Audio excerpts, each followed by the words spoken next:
qué cualidad de las dos te quedas? ¿Belleza o elegancia? Elegancia, yo elegiría elegancia porque una mujer puede ser guapa, pero si no es elegante y no sabe estar,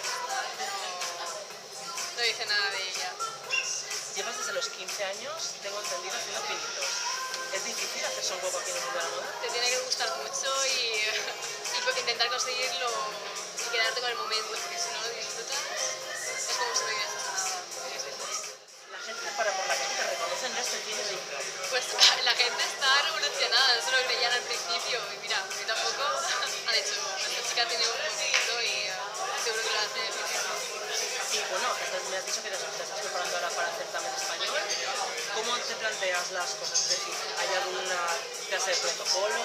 Sí, estoy dando unos cursillos de protocolo, luego también de imagen estética para ir preparada y un poquito más, ya a la aventura. Dices ahora que son presentadoras, que son actrices. ¿Qué te gustaría a ti hacer aparte de Pues como ya he comentado algunas veces, no lo he probado, entonces no sé si me gustaría o no, pero bueno, yo qué sé, probarlo en cine, televisión, lo que sea. ¿Y hay alguna modelo que te marque? Pues por ejemplo, mira, me fijo en esta, en las revistas, me parece espectacular. Pues la verdad es que no, me gusta un poquito de todas, entonces lo que me va gustando lo voy cogiendo y intento hacerlo parecido a ellas. ¿Cuál es el sello, decir apellido? ¿Qué tienes tú que no tengas el resto? Uy, no lo sé, eso que soy muy elegante.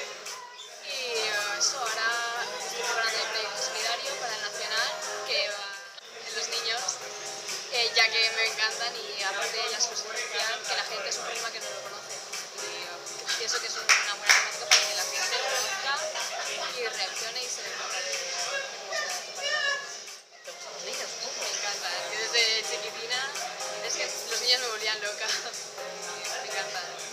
O sea, que también quieres prepararte, no quieres ser solamente la típica modelo guapa que ha pasado en revistas. Exacto. Quieres Quiero tener también tu ser futuro. una chica culta que sepa defenderse en la vida cotidiana y